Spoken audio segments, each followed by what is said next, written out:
barcodes are scanned around the world more than 10 billion times a day. It's more than Google search. We are now launching next generation barcodes. One scan, infinite possibilities.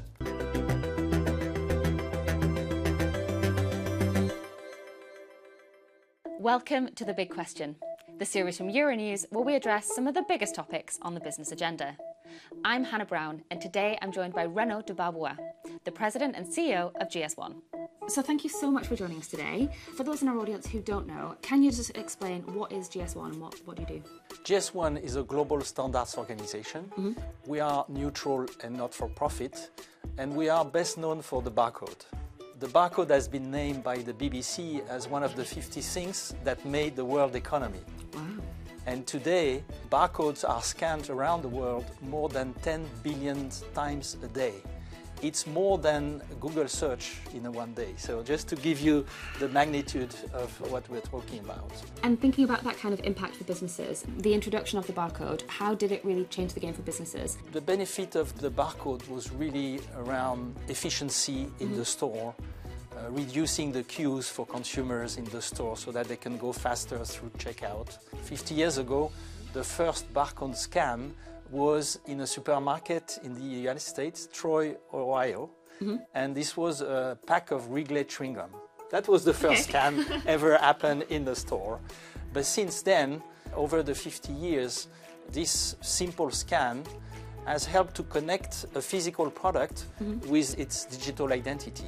Yeah. And by doing that, you can have faster checkout, better consumer experience in the store, and a very efficient supply chain.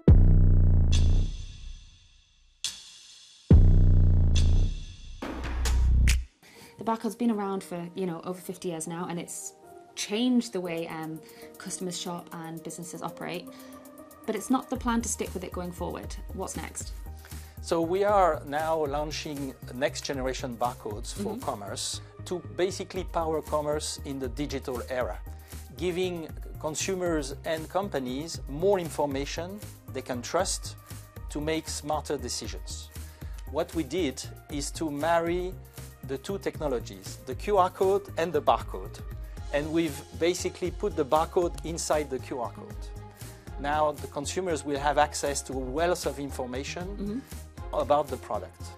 Composition, allergens, how to use the product. If it's a food product, recipes, for example, or if it's an apparel product, how to maybe recycle, or if it's a beauty product, you can give instruction how to use the product. Okay. So basically, through the QR code, consumers can have access to the whole story about the product.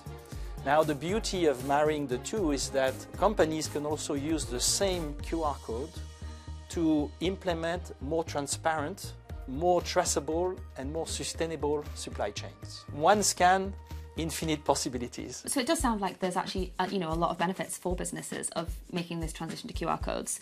But do you have any data around, the amounts of money that businesses can save or actually increase their revenue through this transition? One of the important use cases that we have for this technology is to ensure that you don't sell outdated products.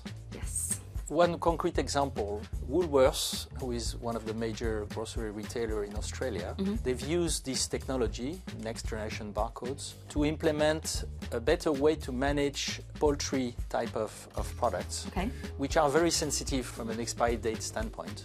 And by implementing this technology, together with dynamic markdown, they've saved 40% of waste by doing that. Okay. So there are real concrete savings that can be made by companies implementing this technology. And that's also a very important benefit for the safety of consumers. With industry, we've defined an ambition that by the end of 2027, all retailers in the world will be able to read those next generation barcodes. Wow, okay, that's quite soon. Do you think this is doable?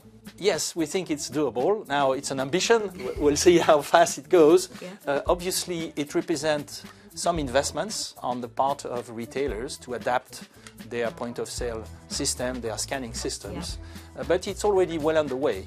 And what's important to mention is that The technology is accessible not only to large companies, but also to small companies. Let me give you an example.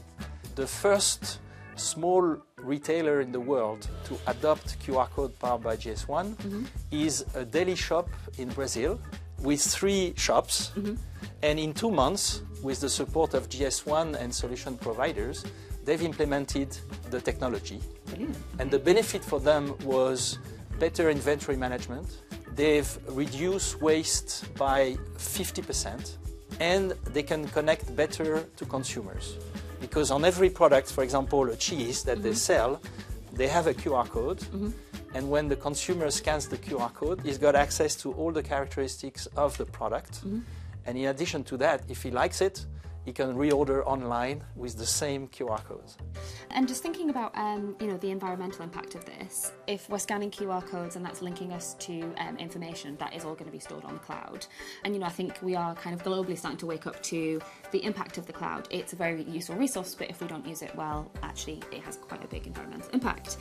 Do you think that by all of these companies, if everyone adopts it and then has to have this data stored in the cloud that's connected to the QR codes, will that have a big negative environmental impact, do you think? Obviously, there is an impact because that's technology, and when you scan, you access the cloud as you describe it. So yes, there is an impact.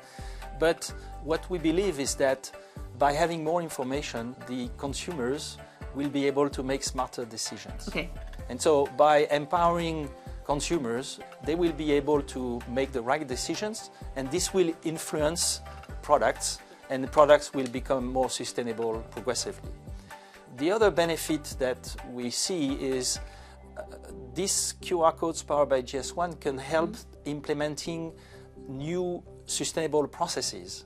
For example, recycling. Okay. So let me give you an example. In Brazil, Coca-Cola has introduced bottles that can be refilled. Okay. And they can be refilled 5 times. After that, you have to recycle them. So you have to count to make sure that it stays safe for the consumers. Yes. So what they did, they implemented the QR code with a serial number which identified the specific bottle. So that each time there is a refilling, you count. And when you arrive at 5 refilling, then you know that you have to recycle the bottle. So yes, there is a cost, but there are many, many benefits for consumers to help them to make better decisions and to implement more sustainable processes. Okay, brilliant. Well, thank you so much for your time today, Renaud. It has been a pleasure to talk to you on The Big Question. Thanks very much. Thank you.